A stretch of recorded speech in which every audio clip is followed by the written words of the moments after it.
What is going on, everyone? Thanks for tuning in. So it's been a while since the MacBook Air M2 was launched, and since then we've had our ups and downs with the controversies and the issues surrounding this device. And honestly, people did not like where this device was sitting, especially between the MacBook Air M1 and the M1 Pro MacBook Pro. But still, I decided to go ahead and buy this as my first MacBook ever, and I'm also using it with an Android phone, not even with an iPhone. So it's been a while now, and I decided to do a long-term review.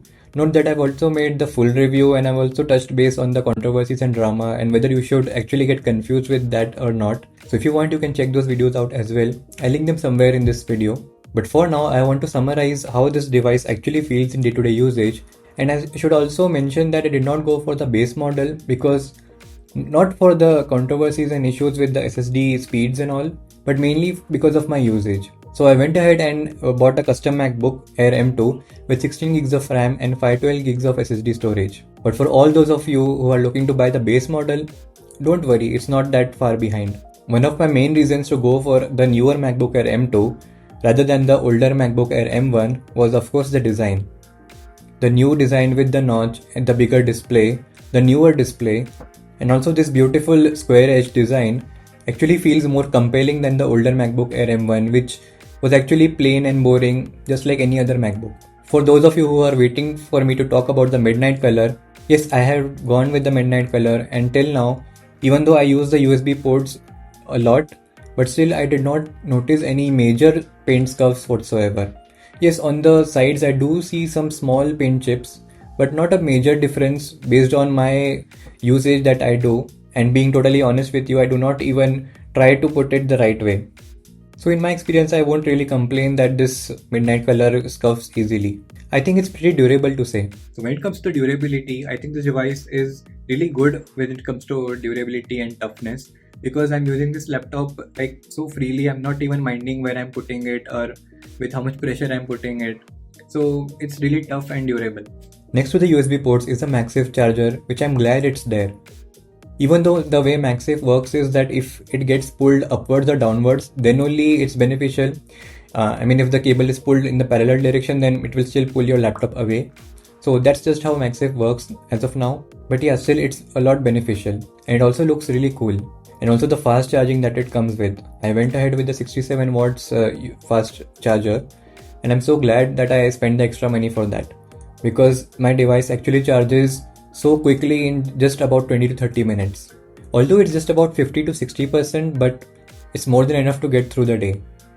Based on how battery optimization is done on this laptop, it's mind-blowing. This has to be easily one of the best laptops that I've seen when it comes to battery life and also charging. So if you're that person who travels a lot with your laptop, or if you take your laptop out to work and if you're in locations where you won't have much access to chargers and sockets, then you would be pretty much impressed with this. So just one point that I missed was regarding the thinness of this device. So this is one thing that I've mentioned in my full review as well, that this device is not as thin as I expected it to be. Like even with the active cooling system, the M2 MacBook Pro is still as thin as this laptop. So do not go by the thinness of this, as it's not the thinnest laptop that you would ever see. But yeah, it's still very much portable and very much light also. Not the lightest I've ever seen or felt. It's still heavy. It still has its own weight. But if you travel a lot with your laptop, then this is still in that category where it will feel more easier to travel with. The fingerprint sensor on this laptop is far superior than any I've used so far. Like every single time it works. It never fails to register my fingerprint. That really makes my experience so smooth. The trackpad is also calibrated really well. Although I must say that in settings you need to go ahead and enable tap manually every time you set up your laptop or set up a new user. But once you do that, it feels buttery smooth.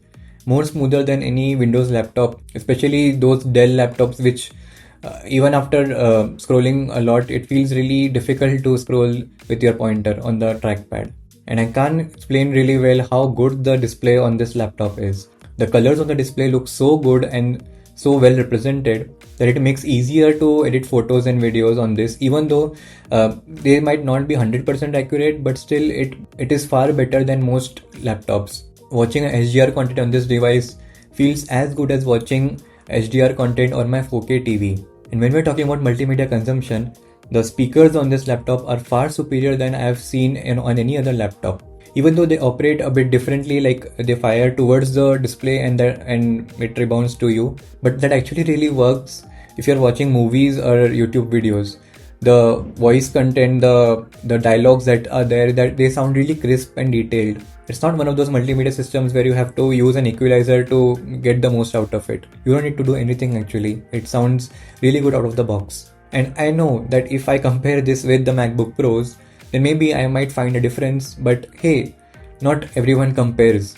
So if you're just using this laptop on its own, then the speakers, they are satisfactory. And don't worry about the notch. It actually fades away really easily, and most of the apps also have the menu bar on top, so the notch does not get in the way.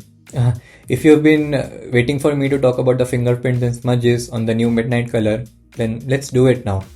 Well, yes, it's no surprise that it does attract a lot of fingerprints and smudges, and it is difficult to wipe them out. But if you're keeping it mostly indoors, the overall premium feel and look of the device actually compensates for all the fingerprints and smudges. If you didn't get this, then let me explain more.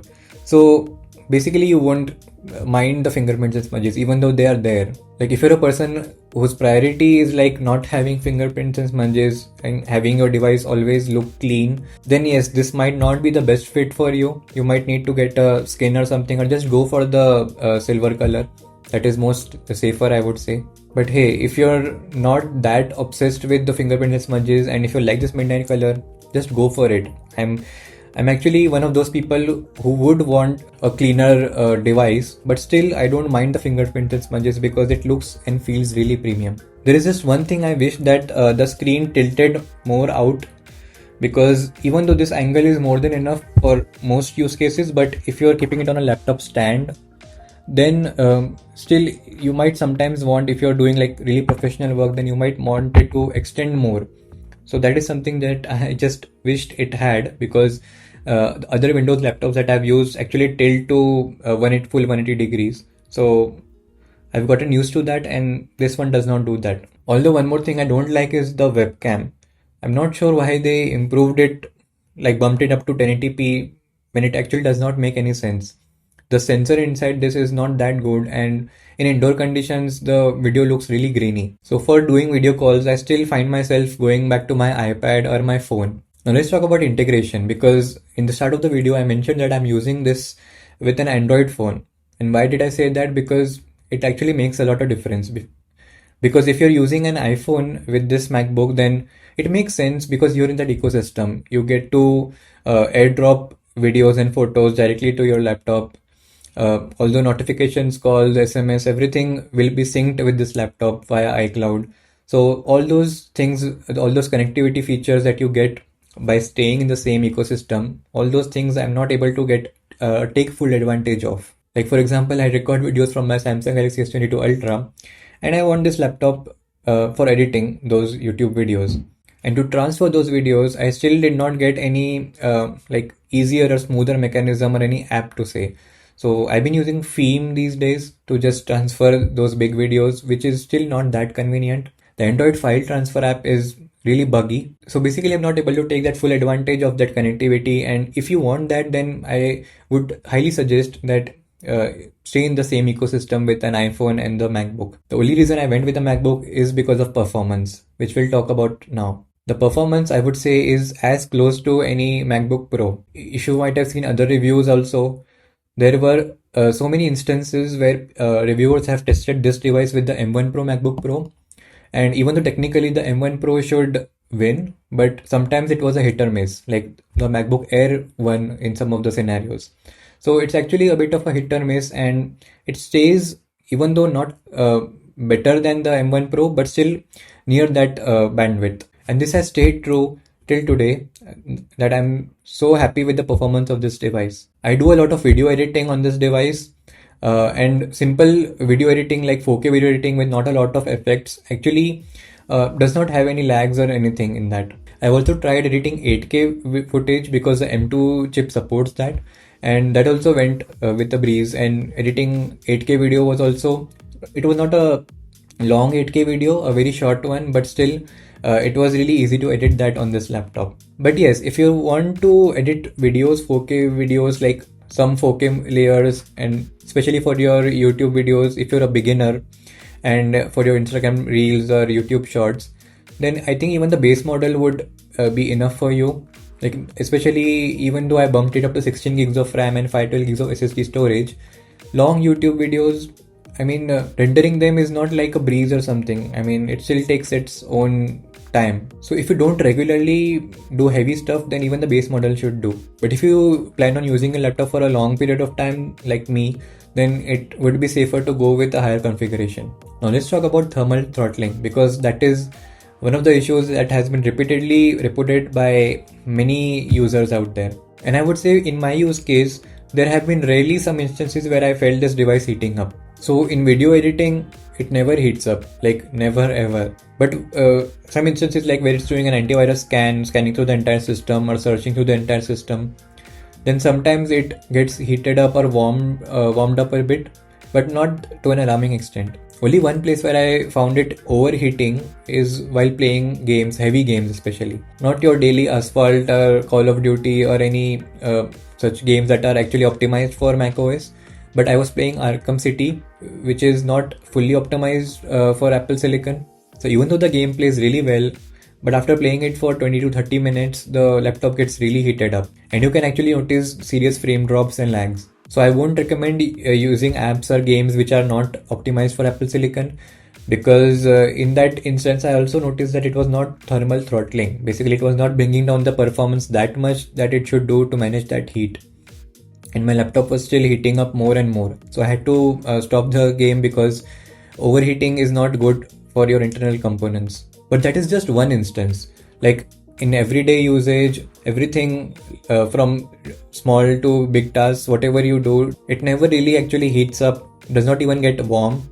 It's always cold, and especially if you're living in like a moderate area where the temperatures are not too high, then it should not be an issue for you. But yes, if you plan on doing a lot of gaming, a lot of heavy multimedia editing like graphic designing, or even heavy video editing with a lot of After Effects, then I would suggest going with the MacBook Pro with the active cooling system.